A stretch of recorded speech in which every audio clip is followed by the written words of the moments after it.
Hey, hello. So we are live now.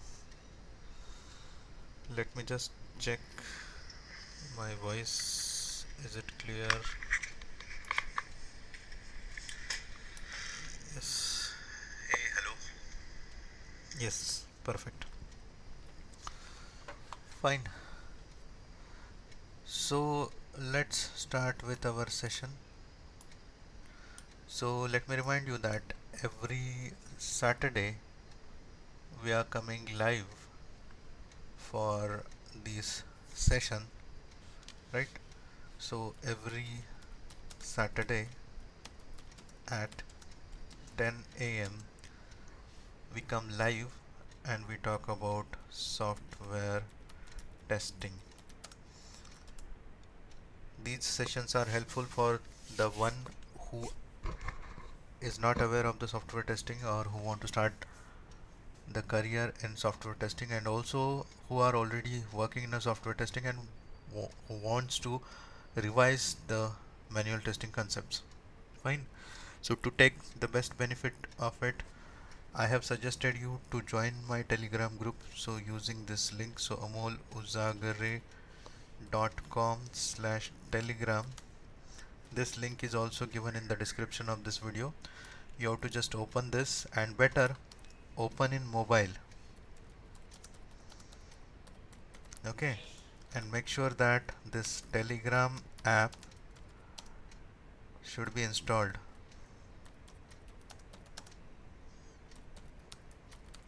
So once you will open this link, you will have to fill up few details, and then it will appear the Telegram link. You have to click on it and join this group.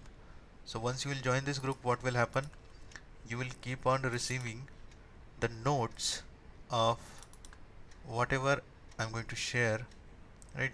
So whatever text I'm going to write here, whatever PPTs I'm going to show, I'm going to share everything with you on this WhatsApp group, sorry, this Telegram group. Okay, just like this, you can see the previous PDFs and PPTs I have shared with you, and you will get it. Fine. Then till now, this is actually session number 7. Session number 7. So far we have learned a lot of things in software testing.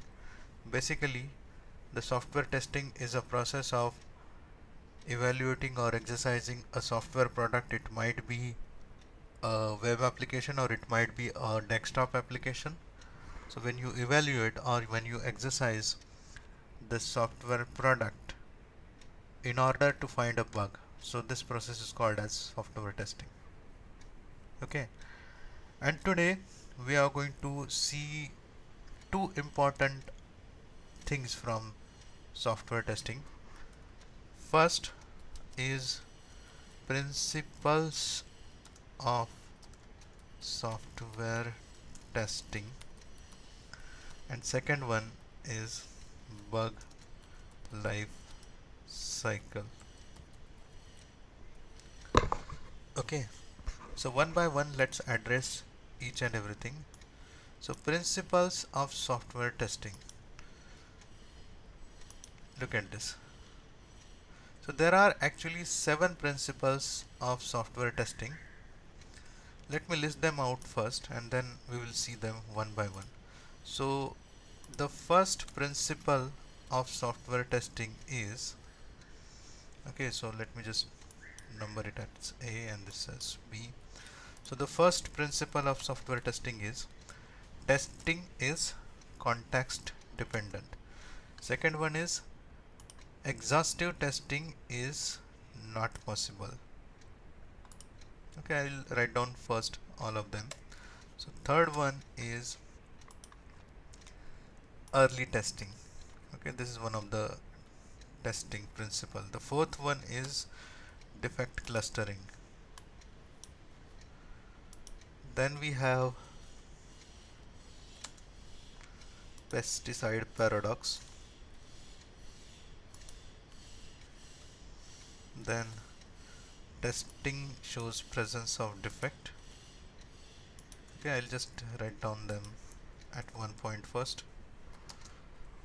And lastly, absence of error is policy. These are the principles of software testing, and let's understand them one by one. So testing is context dependent. Okay, so what do we mean by this word context? So if you just Google this word, context means, let's say, part of something written or spoken that immediately precedes and follow the word passage to clarify the meaning. Okay, or let's say a context means the preference or a reference of certain things. Fine. So what it says that testing is context dependent. Testing is context dependence. It means that the way you will test any particular application, maybe if it is a web application. So let me just show you one of the web application. I'll just run my XAMPP.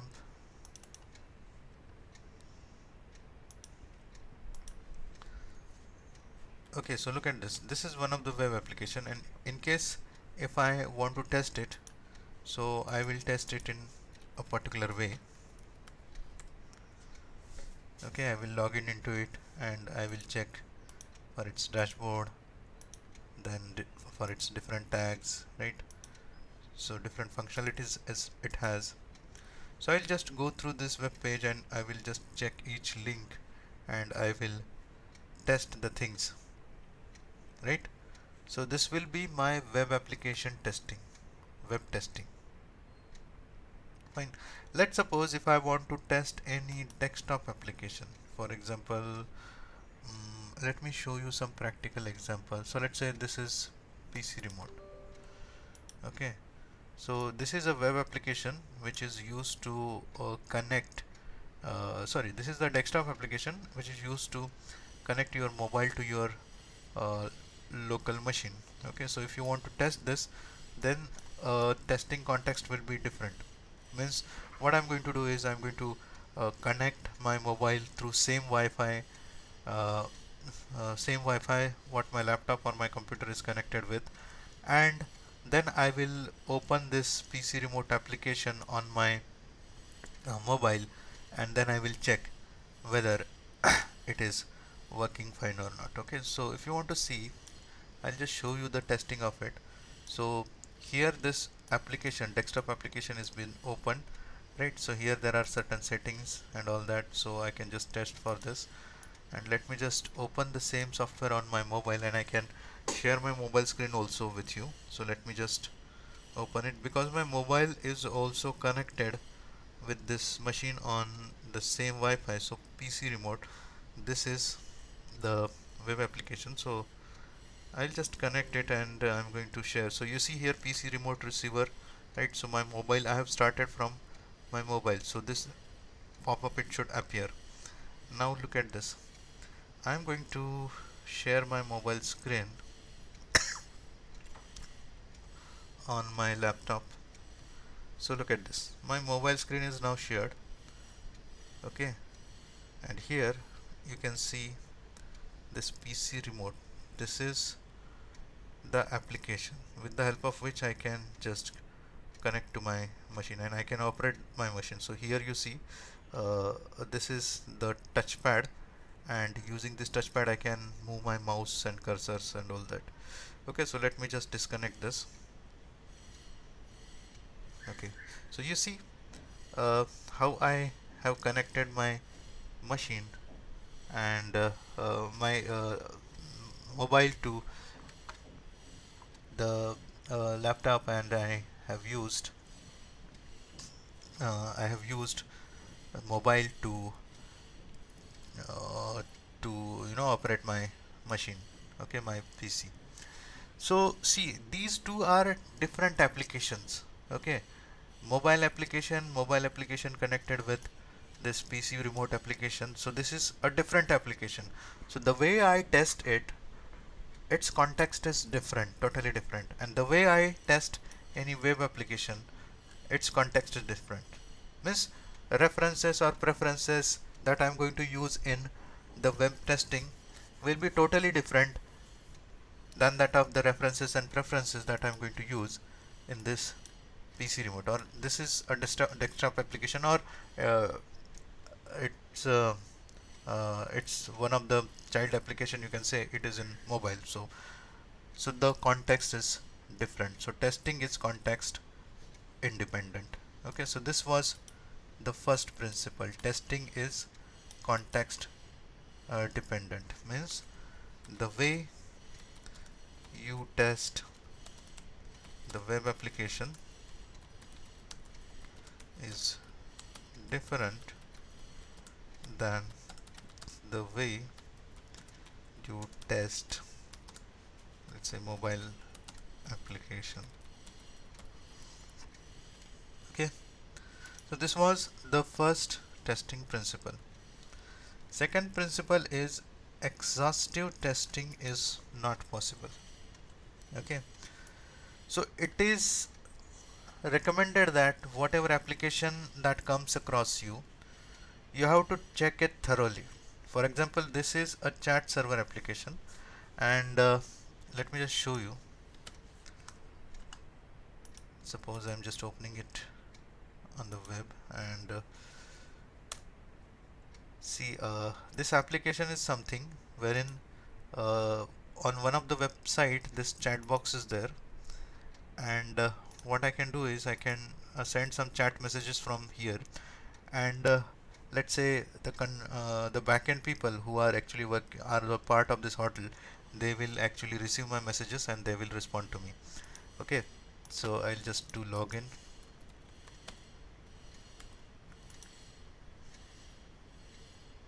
Fine, for example, I'll just show you one of the message I'm sending here. So let's say name is Amol, and my message is uh, are you open today?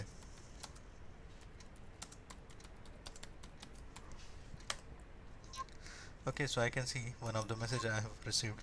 So in the control panel I can see I have received a message from Amol that are you open today. So I may respond to Amol like yes, we are open on weekends. Okay, so the same message you can see it will receive here. Okay, yes, we are open on weekend. So this is a small application. Just I want to make you introduce about to this application. So during these sessions I'm going to show you a lot of different applications, so that these applications you will be aware of. And by the way, this is an open source application. You can download and install at your place also. I'll maybe in some of the video I'll give you its download and installation step. Otherwise, in case if you are interested, you can just go to this live helper chat website. Okay, so this is the open source application. If you want, you can just download it and install it. Installation instructions are also given here. Otherwise, maybe shortly I'll put a video of this, how to download and install this on your local machine. Okay, once you have this, you can just play around with this here. Fine. So I'm talking about exhaustive testing is not possible. Okay, now for example, let's suppose I have a field here. So let's say while adding the user, so I'm adding a user. So suppose this username, it takes, okay, maximum of, let's say 8 characters. Okay, so username, it takes maximum of 8 characters. So I'll just take a screenshot of it. Okay, let me add it into Word.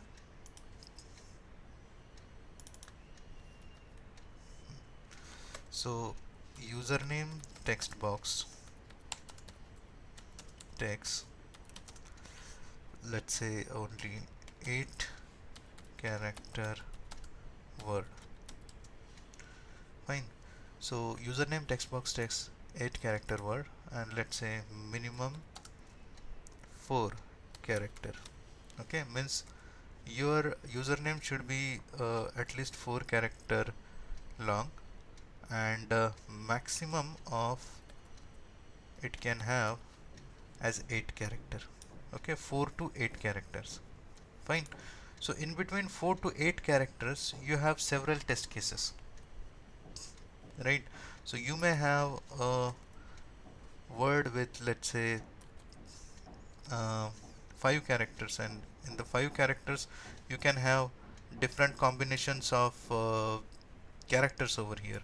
Let's say here, let's assume there are 100 combinations, capital small numbers, capital smalls and numbers, suppose, not 100, so let's suppose 70. Okay, around 70 combinations you will have, right? So let's say after 4 characters you have a 70 combinations of this, and let's say uh, now you have you have to check for the next character. This is the 6th character, so again for the 6th character you will have a 70 combinations. Okay, again for the 7th character again you will have the 70 combinations. Okay, and again for the 8th character you may have the 70 characters, 70 combinations. Okay, so this is just for the characters after the 4th character. These previous 4 character will have their own story, so all of them they will have 70 different combinations. Okay, so if you want to check for all of the combinations, then the number of combination will be 70 into 70 into 70 into 17. It will be a large number, right? So this you cannot actually test practically, right? So thousands and lakhs of inputs you cannot test. So it says that exhaustive testing is not possible. Okay, so exhaustive testing is not possible. Why? Because there might be number of inputs and which practically we cannot exercise.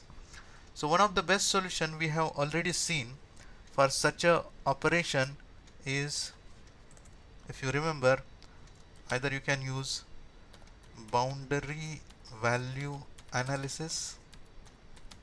We have seen this and we have actually solved a lot of problems on this. If you have not attended this session, then this session is already there. So below is the playlist, you can just go check and check for the previous sessions. So boundary value analysis and equivalence partitioning. So I'm not going too much in deep into it because we have already taken this. Equivalence partition.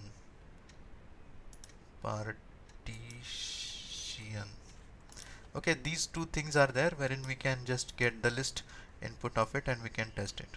But this principle, it says that exhaustive testing is not possible. Okay, so what we are learning is principles of testing. So these are actually 7 principles of software testing. Okay, one of the principle we have seen that testing is context independent, and then exhaustive testing is not possible. Okay, let me just give you the screenshots of it so that it will remind you the things.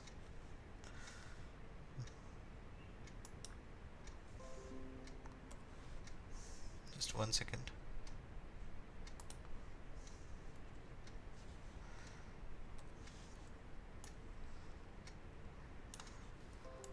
So I have shown you the 2 example. So let's say example 1, it was web application, and example 2, it was mobile application. Okay,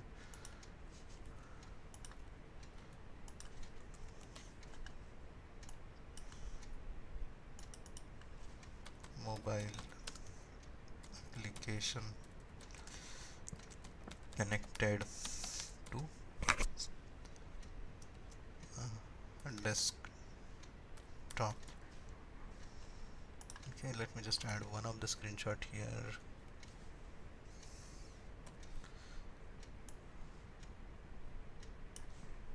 That's it.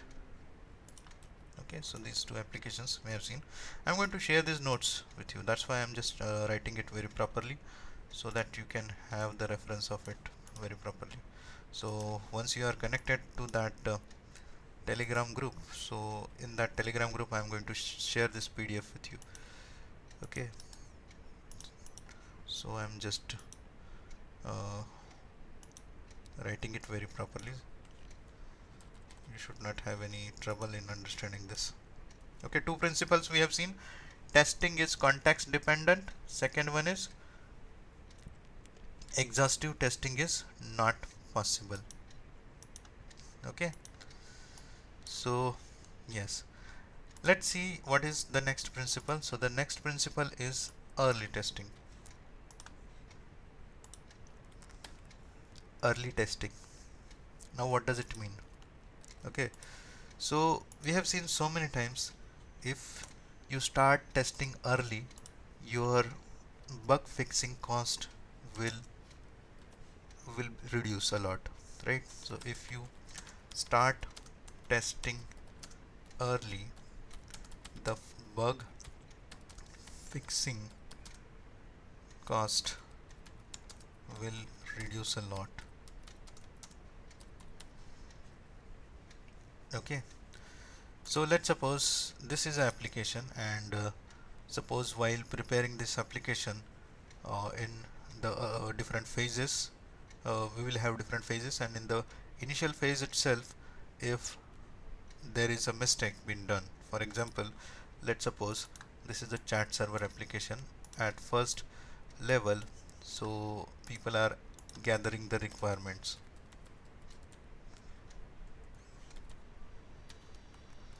Okay, so the requirements are gathering, and suppose some requirements are there, like there should be a module to read all chats.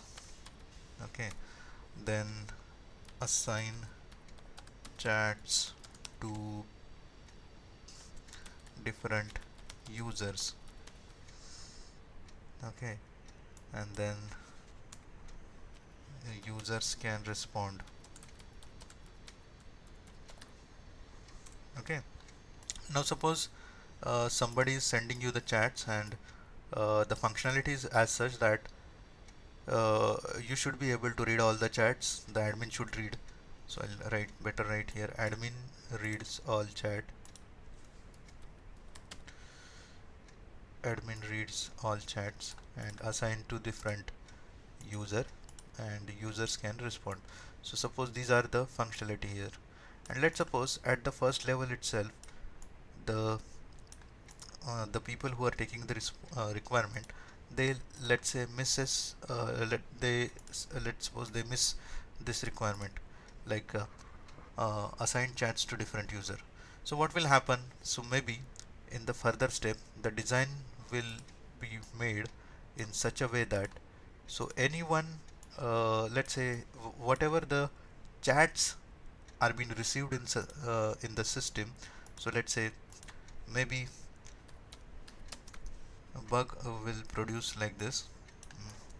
Everyone will see all the chats. Okay, and nobody will understand that to which chat I should respond.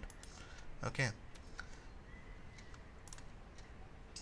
just 1 second. Everyone will see all the chats, and nobody will understand to which chat I should respond. Fine. So now this defect, it appeared in the requirement phase. Okay, so in the requirement phase, then in the design phase also this bug continued. Same way people have implemented in the coding. Okay, and same way uh, it is about to deliver, but let's suppose in testing it has been catched. Okay, so at this particular stage, uh, when we test, this bug is captured. Okay, this bug is captured at this stage. Now what will happen? So everything will be backtracking. We need to backtrack everything, so we need to actually just see the coding, but again, just changing the code will not be that easy. You have to change the whole design, because if you are making any changes, so there should not be any side effect made in your application. So again, your requirements will also change, so a lot of work will need to be done. So it is always better to test at early stage, right? So here the bug multiplication will happen. Fine. So early testing is important because it adds, or because if you don't do the testing early, so it will increase your cost of fixing the bug. Okay, so cost of fixing the bug increases as the defect finds in the latter phase. Okay, so this was the third principle of software testing. Okay, the next one is defect clustering. Okay, defect clustering. So it says that small in some particular module there could be a small large number of defects.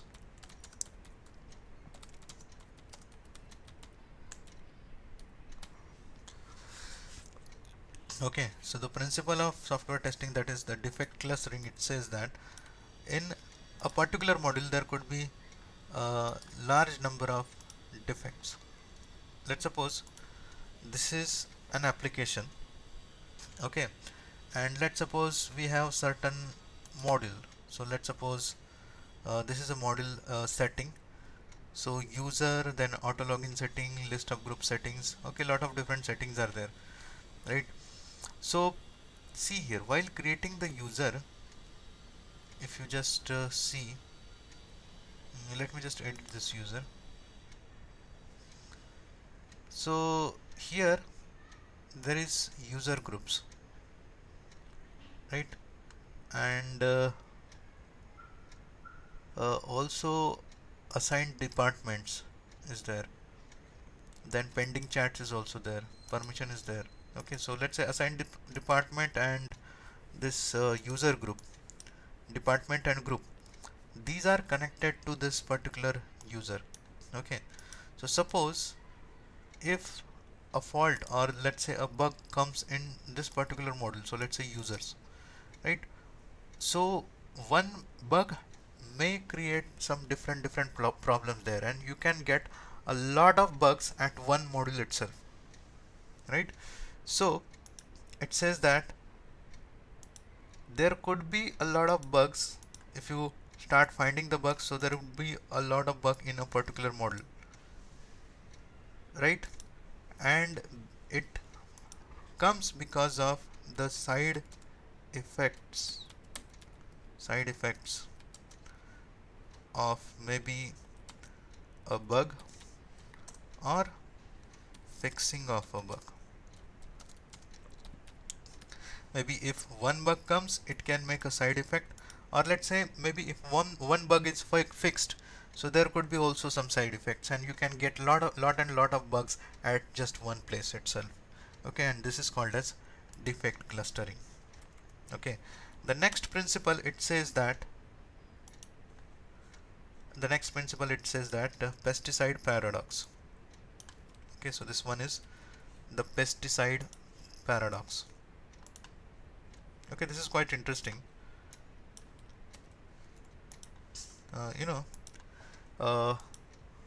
At some places there is we so many times do pest control in our house to you know uh, remove the bugs like maybe cockroaches or maybe bed bugs. We do the pest control. So so many times what it happens that if you apply the uh, same chemical on the bugs repeatedly, so what happens is that they get habitualized of that bugs, they get habitualized of that particular chemical, and that chemical won't make any effect, and your bugs, or let's say the uh, pests, they don't go away from your house. Okay. Similarly, this pesticide paradox, it says that if you keep on applying the same test cases to find bugs, at some stage they may not find any new bugs. Okay, so you have to keep on evolving your test cases so that your test case will find new bugs. Okay, so let's go for sixth principle. The sixth principle, it says that testing shows presence of defect. Okay, testing shows the presence of defect. Fine. So the purpose of testing itself is to find the bugs. If you're not getting any bugs, so that could be a reason that your developers are so smart, or you are not doing testing very well. If you are doing testing, you should find the bugs. The whole and sole purpose of testing is to find the bugs. So it says that testing shows presence of defect. So when you test a particular application, there is a strong possibility of you finding a bug if you are testing it very properly. Okay, and the last principle of testing is absence of error is fallacy. Okay, this is quite interesting. Suppose, let's say I'm building an application. Okay, so let's suppose I have one billing system. Okay, billing.scriptinglogic.net. So I'll just show you some of the applications of it. So I'm just doing a login into it.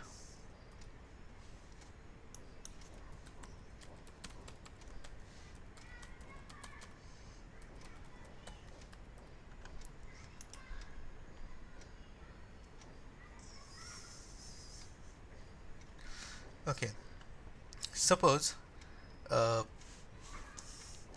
the client has asked us for a particular functionality. So let's suppose mm, here, see, so client, this is an application of billing software. So let's suppose clients has asked that give me functionality so that I can add my products over there. I can display my view my products. Okay, I can add my product, I can view my product, right? And then I can also add my clients also. Fine. So after I do add my clients, whenever they come to my store, I can create their invoice. Okay, whenever they buy something, I may create their invoice. Okay, so just like this. Just one second, I will just log in it to some other application. So it had some bugs. Otherwise, let me just log in it on my local machine. So localhost /IP. Just one second. The same application, I'll open it here.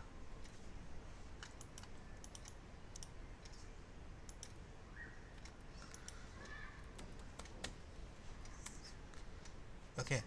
So as I said, the client wants the functionalities to create a product, to view a product, to add a client, and to create the invoice for the client. Okay, so I will add the client name, whatever it is. So and I will submit it. I will create the invoice for the client, right? And let's suppose if I am adding I don't have any products here. Okay, maybe I'll just have some product some prices, and that's it. So if I'm saving this, I will get uh, I will get the invoice. So maybe if I'm clicking on this PDF, so I'll just get this invoice. Okay, fine. So generally, uh, any big shop or any big uh, selling platform, it always have quotes. Okay, so before actually creating the invoice, they create a quotation. So first they create a quotation, they give it to you. If the client is okay with it, then it go for the invoice. But suppose for this particular application, the client says that I don't want you to create quotes, I just want to create directly the invoices. Okay, and somehow this requirement is not properly conveyed. Okay, somehow this requirement is actually missed, or they forget, and just like usual implementation, the developers, or let's say the organization, they added this codes application, codes functionality here, right? And the testers, they went to this codes functionality and they have checked everything here, so everything is working fine. So the client can be added here, and let's say the quotation also can be created very perfect, successfully, right? There is no issue here. Or let's say even if there are any bugs, so those bugs are fixed. Okay, so now there is no error, there is a absence of error. But what is the final outcome? When the client has been shown, then client said that okay, you have created it, that's fine, but I don't need this, I don't need this codes functionality. Fine. So your efforts are in vain. This is what this principle, it says that absence of error is fallacy. So if you test an application and found no bug,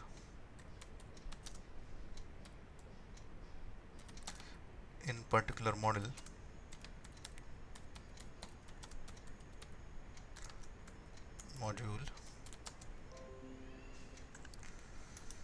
okay, if you test an application and found a bug in and found no bug in particular application, or found bugs but you get it fixed,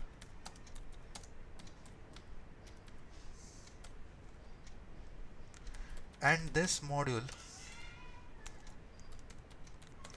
is not at all a requirement,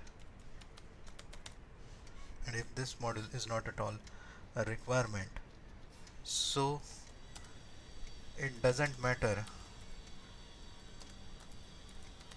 whether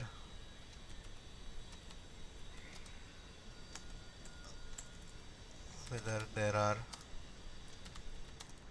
bugs or not, and all the efforts are in vain.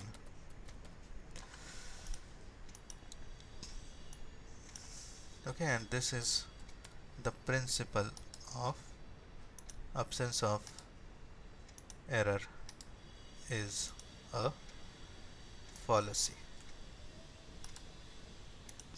Fine. So these are the principles of software testing. So 7 principles of software testing. Fine, I'm going to share these notes with you.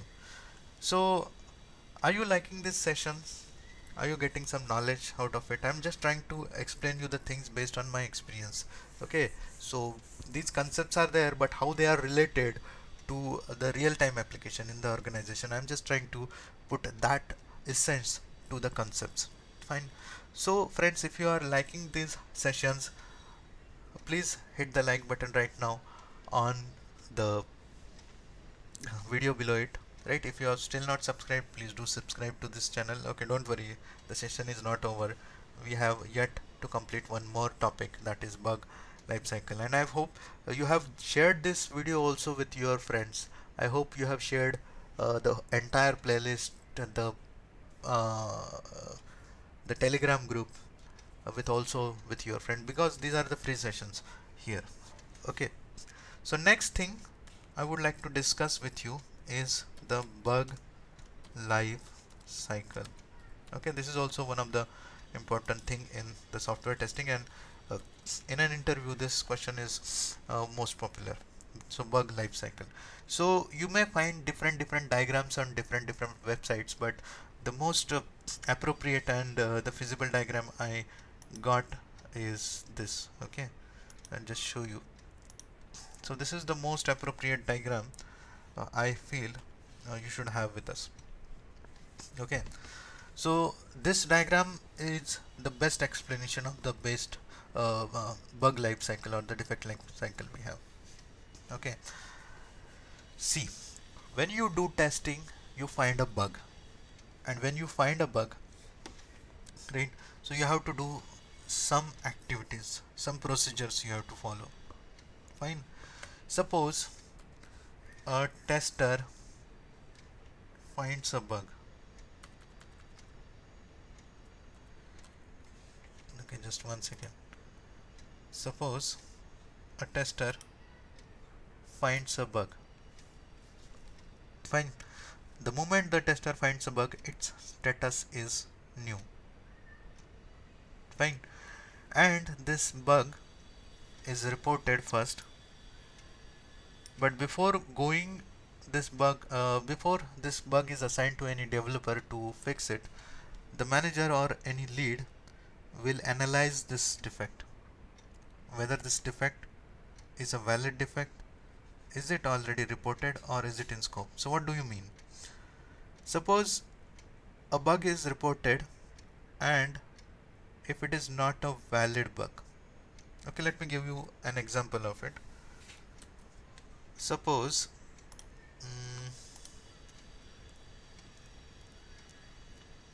okay, so let me just check.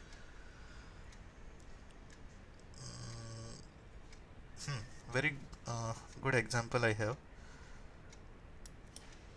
Once again, have I added this diagram here? Yes, so I can delete it. Suppose this is a drop down we have. Okay, so drop down, I'll draw it like this. Okay, and I have two drop downs here. Okay, so this is the state drop down,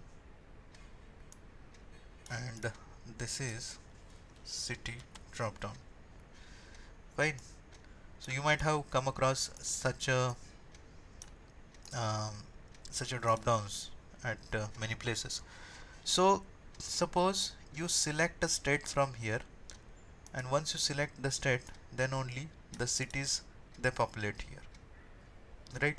If you don't select the state, the city text box or city drop downs remains empty. And suppose a tester comes and directly open this city and says that there are no cities in the drop down and reports this as a bug. Okay, so is it a valid defect? Of course not, because the procedure done by the tester is wrong. So tester must first select the state and then select the city. Okay, so then only this will be a valid defect. Okay, so this is invalid defect, so this is not a valid defect. Okay, so we are talking about bug life cycle.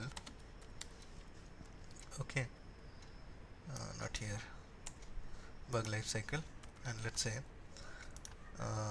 invalid defect.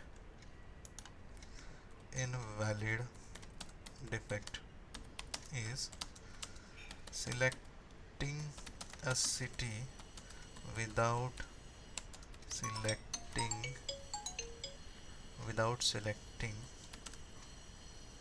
selecting a city without selecting the state and finding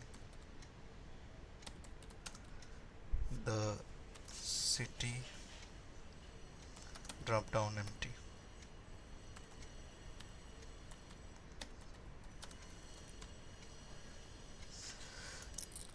Okay, so this is the invalid defect we have.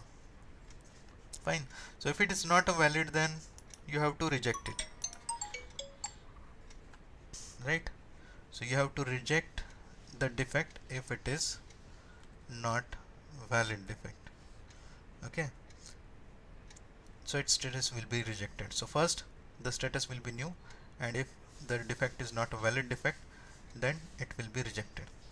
Next is it already reported by a tester? Okay, so let's say there are multiple testers, and suppose if it is a valid defect. Okay, so we know that different bugs, different defects, how they are.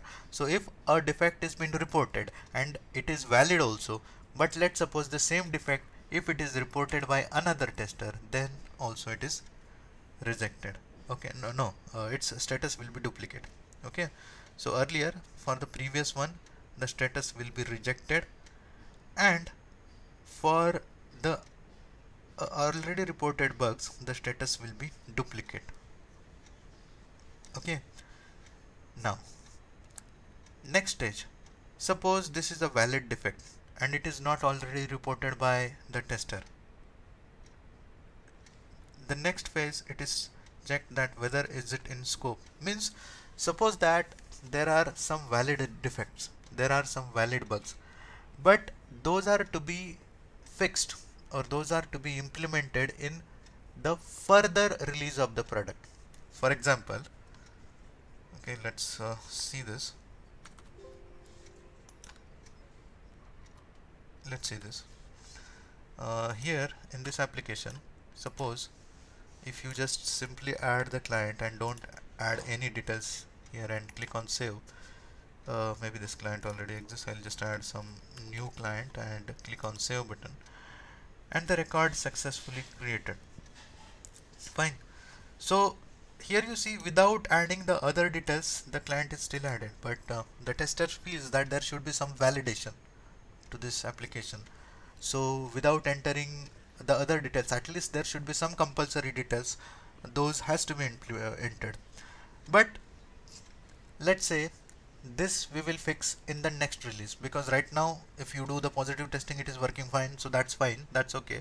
So we are going to fix these bugs in the next release of this particular application. So in this release I'll just keep it in. So this is a valid bug, but it is not in the scope. Okay, so it is not in the scope, so its status is deferred or postponed.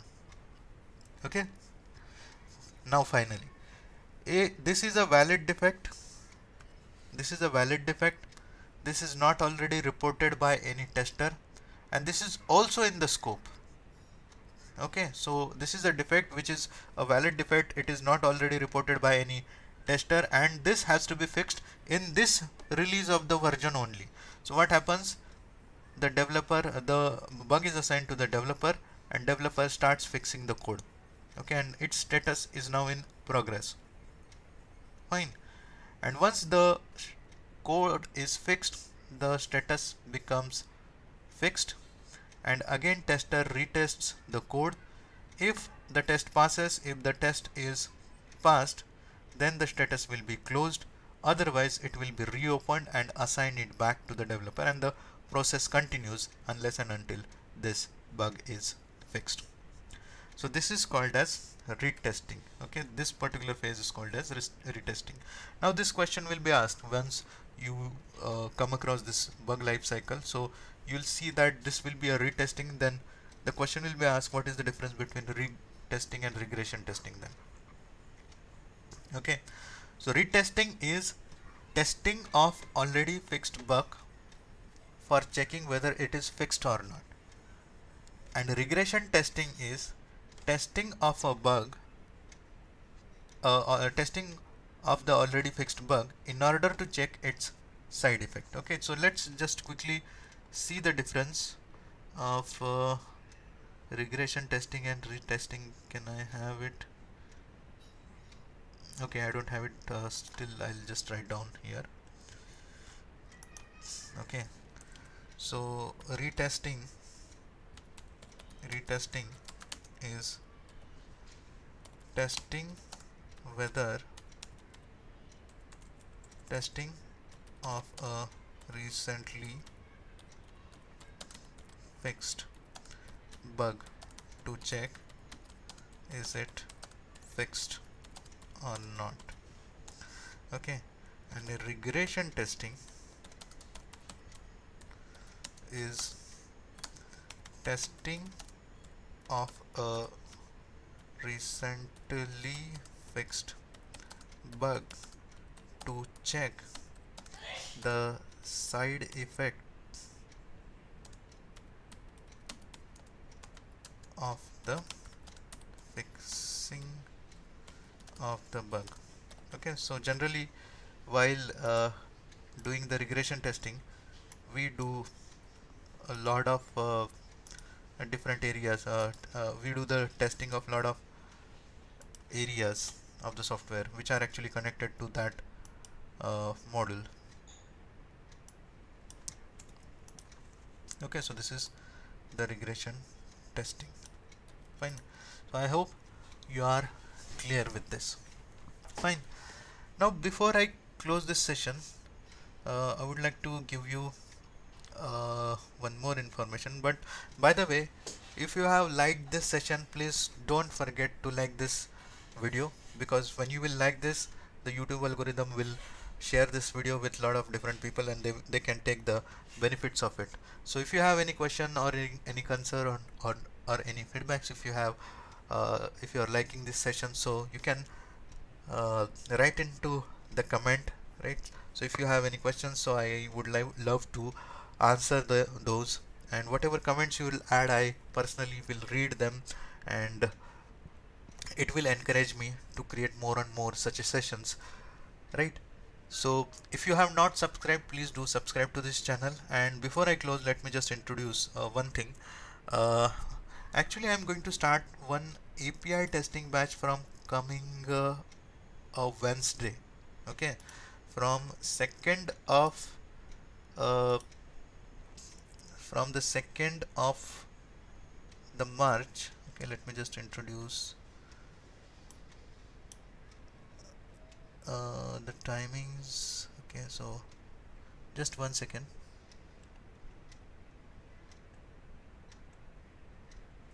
Okay, so a course of API testing I'm going to start